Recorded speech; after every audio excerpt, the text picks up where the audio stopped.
पहले अपना पूरा परिचय बताइएगा। मेरा नाम रमेश चंद्र रवि और मैं समतामूलक संग्राम दल का जिला महासचिव हूँ। और फिलहाल अभी मैं पार्टी की तरफ से तरारी विधानसभा उपनिर्वाचन का प्रत्याशी। किस जिला के? भोजपुर जिला। भोजपुर जिला के महासचिव। अच्छा, क्या उद्देश्य है तरारी विधानसभा उपचुनाव में आप उतर चुके हैं?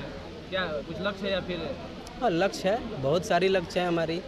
तरारी के लिए शिक्षा, स्वास्थ्य, रोजगार, बदहाल सड़कें हैं यहाँ की, सबको दुरुस्त करवाना है, यही लक्ष्य है मेरा। तरारी विधानसभा जहाँ एक तरफ लाल सलाम है तो दूसरे तरफ सुनील पांडे जो बाहुबली विधायक के नाम से जाने जाते हैं, उन लोगों दोनों को कैसे आप टक्कर दे पाइएगा? देखिए, बाहुबली कोई नहीं होता है, बाहुबली जनता होती है। जिसको चाहती है बाहुबली बना देती है, जिसको चाहती है सांसद बना देती है, जिसको चाहती है विधायक बना देती है। बाहुबली कोई व्यक्ति बाहुबली नहीं होता है। समतामूलक संग्राम दल जो पार्टी है मान्यता मिल चुकी है या फिर पार्टी बनाया? पार्टी प्रोसेस में चल रही है, अभी सिंबल नहीं मिला है। सिंबल से नहीं, निर्दलीय प्रत्याशी। सिंबल नहीं मिला है, जब तक सिंबल नहीं मिलता है तब तक तो निर्दलीय ही मानकर चलिए। संगठन का सहयोग रहेगा पूरा, मतलब सिंबल से निर्दलीय प्रत्याशी, मतलब ये है। बिल्कुल सहयोग है, ये हमारे पार्टी के पदाधिकारी बहुत सारे लोग हैं। सभी लोग का संगठन मतलब है। आप जिस समाज से हैं, आप एससी समाज से हैं और तरारी विधानसभा में एससी समाज की बहुलता है, कैसे आप एससी समाज को अपने पाले में करिएगा? देखिए, एससी समाज के साथ बहुत सारी समस्याएं हैं। सबसे तो पहले उनको रहने के लिए घर नहीं है, घर नहीं है तो पहले हम लोगों ने जो इसके पहले भी तरारी के लिए आंदोलन किए, मिले पूरे क्षेत्र की जनता से, हम लोगों ने गांव-गांव जा कर के कैंपेन किया, पता किए। तो देखिए, तरारी के जनता के साथ बहुत सारी समस्याएं हैं, चाहे वो ज़मीन का हो, चाहे वो शिक्षा का हो, चाहे वो स्वास्थ्य का हो, चाहे वो रोज़गार का हो। तो इन तमाम मुद्दों पर हम अपने दलित समाज को एकत्र करने का काम करेंगे। चलिए देखिए, राष्ट्रीय अध्यक्ष आप सर इस पार्टी के राष्ट्रीय अध्यक्ष हैं, आपके प्रत्याशी यहाँ से चुनावी मैदान में उतरना है, किस तरह से आप करने वाले हैं? हम लोग एक लाइन में मैं बता दूं कि हम लोग जनशक्ति के माध्यम से लोकतंत्र के मजबूत करने के लिए हम लोग क्षेत्र में उतरे हैं। जिस तरह के आपके प्रत्याशी दावा कर रहे हैं कि हमारे राज्य में जो है, जब हमारी सरकार बनती है तो हम जीत हासिल करते हैं तो हम डेवलपमेंट करेंगे, तमाम चीज़ों को वही सेम चीज़ जो है तमाम राजनेताएं करते हैं, लेकिन असल मायने में वो चीज़ों पर खरा नहीं उतरते हैं। आपके प्रत्याशी हो जाता है, जो वादे करते हैं फ्लॉप हो जाता है। नहीं, देखिए, हम लोग वादा करने वाले लोग नहीं, हम लोग काम करने वाले लोग हैं। और हम जो लड़ाई लड़ रहे हैं वो सामाजिक परिवर्तन की लड़ाई लड़ रहे हैं। बाकी लोग जो है ना, रोड गली नली परिवर्तन करने के लिए लड़ रहे हैं, मैं समाज परिवर्तन करने के लिए लड़। और मेरा नाम चंदन कुमार है और हम समतामूलक संग्राम दल के बिहार प्रदेश सचिव हैं। और अभी बेला विधानसभा क्षेत्र के लिए हमने नामांकन किया है आज हम अपनी पार्टी की ओर से। और जो बेला विधानसभा की जनता है, जो उनकी परेशानियां रही है, बहुत सारे लोग रहे, हम किसी के ऊपर प्रतिलोप तो नहीं लगाएंगे, लेकिन जो हमारे धन धरती और राजपाट की बात है और यहाँ की जो बिहार को राज्य की स्थापना और स्थापित करना है, वैसा राज्य जिसकी कल्पना ने हमारे धर्म गुरुओं ने किया, हमारे गुरु महात्मा लोग ने किए, उसी राज्य के हम लोग वो लेके चले हुए हैं। और आशा नहीं, पूर्ण विश्वास करते हैं कि बेला की जनता हमें आगे बढ़ाएगी और आने वाला समय में हम बेला का नवनिर्वाचन। मुद्दा क्या है आपका चुनाव लड़ने का? देखिए, मुद्दा बहुत सारे लोग पहले मुद्दा का घोषणा करते, लेकिन हमारी मुद्दा नहीं ये है कि हमारी जो जनता के बीच मुद्दा रहेगा। जब हम जीत के जाएंगे, अगर हम अभी से बोल बच्चन करके जाएं और हम जीत के ना जाएं तो फिर मुद्दा हमारा रहा नहीं। मुद्दा अभी जो हम लोग 5 डिसमिल ज़मीन की जो लड़ाई छिड़े हुए पूरी बिहार में, वो हर हाल में जो गरीब के हित में है और जो बिहार सरकार ने लागू किया था लेकिन वो देने का काम नहीं किया, उस लड़ाई को हम लोग छिड़े हुए और हर हाल में हम दिलाने का काम कर रहे हैं। तो मुद्दा तो बहुत सारे हैं, लेकिन यह है कि हम जो सत्ता में आएंगे तो मुद्दा को पूरा करेंगे।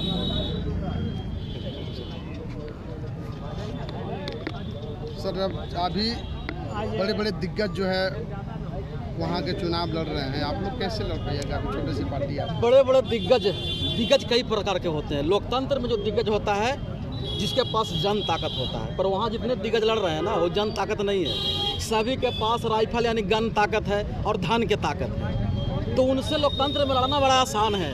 जब जनता की ताकत आएगी ना, एक गन और धन वाले 7 समुंदर गंडक पार हो जाएंगे, यहाँ नहीं टिकेंगे, वो सबको हम लोग भगाएंगे और हम लोग यहाँ जीतेंगे बेला में, और सामाजिक परिवर्तन वहाँ ले आन के दिखाएंगे।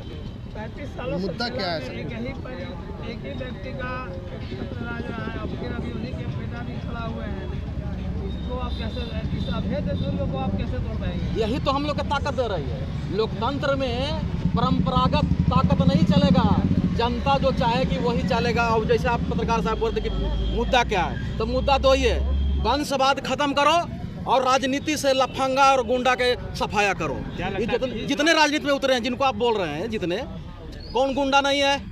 कौन गुंडा नहीं है? सारे को जो टिकट मिला है, किसी को गुंडा के नाम पर मिला है, किसी को धन और गन के नाम पर मिला है, पर जन के नाम पर अगर कोई लड़ रही है तो समतामूलक संग्राम दल लड़ रही है। पता नहीं है नेता का, पता नहीं मनोरमा देवी कौन है, पता नहीं है कि सुरेंद्र यादव कौन है, कौन लड़ रहा है, खान साहब को पता नहीं है, 2 बार 3 बार चुनाव लड़ चुके हैं। लेकिन एक ही उम्मीदवार को, जैसे एगो वाशिंग मशीन भाजपा बनल है, वैसे ही एगो आ गए ये कौची के पी के पियाकड़ पांडे। मुकेश कुमार उर्फ मुकेश मांझी जी, आज नामांकन किए हैं। जी बिल्कुल, नामांकन सफल रहा सर, आप लोगों के सहयोग से, बाकी लोग के आशीर्वाद से, और इमामगंज की जनता, साथ में देश की जनता का भी विश्वास, आभार रहा कि मेरा नॉमिनेशन सफल हुआ। मुख्य उद्देश्य क्या है?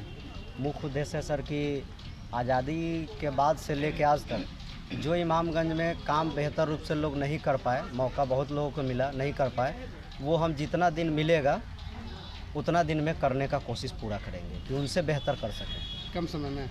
जी, कम समय में कैसे बेहतर कर लीजिएगा? करेंगे, जिस तरह का काम मिलेगा उससे बढ़ कर के बेहतर अपने हिसाब से करने का प्रयास करेंगे। फील्ड में जो है, इमामगंज में जो है, दिग्गज मंत्री के जो है ना से परिवार आए हुए हैं, वंशवाद आए हुए हैं, तो उस पर क्या मतलब आप लोग कैसे जीत पाइएगा? बाबा साहेब भीमराव अम्बेडकर कहे थे कि जो वोट देने का अधिकार मिला तब से, कि राजा का बेटा ही राजा नहीं बनेगा। तो जनता ने तय किया है कि गरीब का बेटा भी राजा बन सकता है, जो बाबा साहेब का नारा था। तो कोई ज़रूरी नहीं है कि दिग्गज अगर कोई है तो दिग्गज है नहीं, बल्कि आप लोगों के द्वारा बनाए जाते हैं।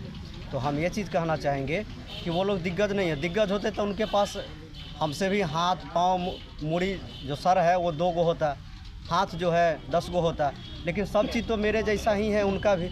तो वो दिग्गज नहीं है, बल्कि उनके काम कर्म, उनके जुबान से आज तक तो दिग्गज वाली कोई भाषा हम सुने ही नहीं है जो लोग कैंडिडेट हैं। और हम ये कहना चाहेंगे कि कैंडिडेट के कितने अंदर क्वालिटी है, उनके ऊपर और आगे पीछे क्वालिटी है, उससे जनता मतलब ना रखे। जनता ये मतलब रखे कि किन जो मैदान में जो उतरे हुए विधायक प्रत्याशी है उनके अंदर क्या क्वालिटी है, उनके जुबान में कितना दम है, इस पे जनता गौर करे और वोटिंग करे। केंद्र में मंत्री हैं और बिहार सरकार में मंत्री हैं, इतने बड़े दिग्गज, दो घर में, एक ही घर में 2 मंत्री हैं, और आप लोग जो है से चुनाव लड़ रहे हैं, तो कहीं ना कहीं जो है से उनके सामने तो आप लोग भौना हो जाइएगा। उनके सामने बौना होगा वो, घुटना टेकेगा वो, जिनके अंदर अपनी कोई क्षमता नहीं है। हमने पहले से ही कार्य करते हैं समाज पर, समाज की विचारधारा पर, समाज के कोई भी घटना दुर्घटना हो उसमें हमेशा हमने मदद करते आया है। और जिनको जो सोचना है, जो करना है करे। हमारा जो काम है जनता के हित के लिए वो हम करेंगे। अभी हाल फिलहाल में एक जन स्वराज पार्टी आई है, वो भी जो है बिहार के विकास के लिए बातचीत कर रही है, आप लोग क्या कर पाइएगा? देखिए, विकास की बात तो सब कोई करती है और विकास की बात हम भी कर रहे हैं, लेकिन जीतने के बाद अगर हम विकास नहीं करेंगे तो जनता अगर चाहे तो हमसे एग्रीमेंट भी करवा ले कि विकास अगर नहीं कराएंगे तो उनको इस्तीफ़ा भी बीच में ले लिया जाए, जो भी कैंडिडेट हो, चाहे हम हो या कोई भी हो। क्योंकि अब कैंडिडेट पे भरोसा नहीं रहा, क्योंकि धोखा दे खाते खाते इमामगंज की जनता परेशान है।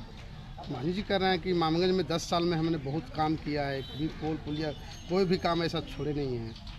मांझी साहब अच्छा, मनोज भारती जी क्या कहिएगा? आपका भी मनोज भारती नाम है, जिस पार्टी के आप राष्ट्रीय अध्यक्ष हैं, और जनसुराज पार्टी अभी नवनिर्मित बनी हुई है प्रशांत किशोर जी का, उनके भी करवाया का देश का नाम है मनोज भारती। वो भी दलित, दोनों लोग वो भी दलित है। क्या कहना चाहेंगे? सबसे बड़ी बात है कि वो भी दलित है, मनोज वो भी दलित है। वो हम ये क्या नाम है, पियाकड़ पांडे, अरे प्रशांत किशोर, पियाकड़ पांडे, वो दारू चालू करेंगे। मैं उनका पियाकड़ पांडे के नाम से जानता हूँ, क्योंकि वो दारू कहें कि 1 घंटा में मैं दारू चालू कर दूंगा, इसका मतलब वो पियाकड़ पांडे हैं। वो पियकड़ पांडे है। पांडे कैसे कह रहे हैं? पांडे क्या कह रहे हैं? पियकड़ पांडे है ही, प्रशांत किशोर है वो। नाम में लिखे हैं, वो जाति प्रमाण पत्र बना के देते अपना नाम में लिखे हैं, लिखे हैं या नहीं लिखे। फिर आप कैसे कह सकते हैं पंडित? प्रशांत किशोर है वो। संविधान पढ़े हैं कि नहीं पढ़े हैं? जी, उनकी पिताजी का जो जाति होगा उनकी वो जाति होगी, ठीक है ना। तो मैं पूरा विश्वास हूँ, उनको विश्वास रहे या ना रहे, पर हमको पूरा विश्वास है कि वो पांडे जी के ही लड़का है, इसलिए मैं कह रहा हूँ पियकड़ पांडे, ठीक है ना। अगर वो कहते हैं कि मैं पांडे जी का लड़का नहीं हूँ और किसी का हूँ तो मैं उस पर कोई सवाल नहीं करूँगा, उनका मैं करूँगा। लेकिन अभी तक जो हमारी जानकारी है कि वो पांडे जी के ही लड़का है, इसलिए मैं कह रहा हूँ कि पियकड़ पांडे है। अभी जो सवाल हुई कि मनोज भारती को ही उन्होंने बनाया है, ठीक है ना, तो तुम्हारा नकल कर रहे हैं, वो हमारा नकल कर रहे हैं, उनसे हमें कोई लेना देना नहीं। वो पढ़ा लिखा मूर्ख आदमी है। बोलिए, अब मैं कह रहा हूँ पढ़ा लिखा मूर्ख आदमी है। आईपीएस की नौकरी किए हुए हैं, विदेश में 4 सेवा दे चुके हैं, इंडियन फॉरेन सर्विस का वो सेवा दे चुके हैं, इसलिए उनको लाए हैं। और कहते हैं कि जिसमें टैलेंट होगा जिस व्यक्ति में, हम उन्हीं को लाएंगे। अच्छा, इससे क्यों तकलीफ है? उनको समता मूलक संग्राम दल कान पकड़ के संविधान पढ़ा देते। विदेश में रहते थे तो टिकट किसको दिए थे? तरारी से किसको दिए थे? मैं कह रहा हूँ ना मूर्ख है वो। एसके सिंह का वोटर लिस्ट में नाम था या बिहार में? नहीं था, तो उनको संविधान नहीं पढ़े हैं। वो मूर्ख चोट्टा आदमी को पता नहीं था। वो पियक्कड़ सब पी कर रहता है, चोर चोट्टा ही है उनके संगठन में। सारे दलाल लोग उनके पार्टी में गए, सारे दलाल लोग गए हैं। मैं चैलेंज के साथ करता हूँ, इस जन स्वराज का एक आदमी को अगर उन्होंने टिकट दिया हो, सब बाहरी आदमी को बुला रहे हैं कि 3-3 करोड़ रुपया दूंगा, 3-3 करोड़ रुपया दूंगा, आओ आओ आओ। और जितने बिहार के लुटेरा टाइप के जो है, दलाल टाइप के हैं, सब जन स्वराज में चला गया। समाज के लोग भी हैं, ओहो दलाल होगा। मैं कहाँ कह रहा हूँ कि मेरे समाज में दलाल नहीं है। जितने बिहार के दलाल लोग हैं उनके संगठन में गए, सिर्फ पैसा के लोभ पर। रोज चेंज हो रहा है। अभी एक बेला में भाग गया, बेला वाला कैंडिडेट भाग गया, बोल रहे थे कि हम पढ़ा लिखा है, हिसाब किताब गुना भाग करके ही हम घोषणा करेंगे। कहाँ गया पियकड़ पांडे जी आपका हिसाब किताब गुना भाग? आप तो संविधान भी पढ़ के नहीं आए थे कि राज्य में चुनाव कौन लड़ेगा। और बड़ा देखिए ये शुरू मैं ये बता रहा हूँ ना, देखिए हिंदी पट्टी भोजपुरी और मगह में एक कहावत है ना कि जांग पे ताल लगाना और ढोलक पे ताल लगाना बड़ा अंतर है, ठीक है ना। ये राजनीति करते थे सोशल मीडिया पे, जमीन पर तो मीडिया किए नहीं है। जब जमीन, जैसे हम कबड्डी खेलेंगे अथी पर क्या बोलते हैं भाई, मोबाइल पर गेम खेलेंगे कबड्डी का, और खुद कहेंगे कि अब चलो जमीन पर तुम खेल लो, तो खेल लेंगे। तो ये विजेता हैं सोशल मीडिया के।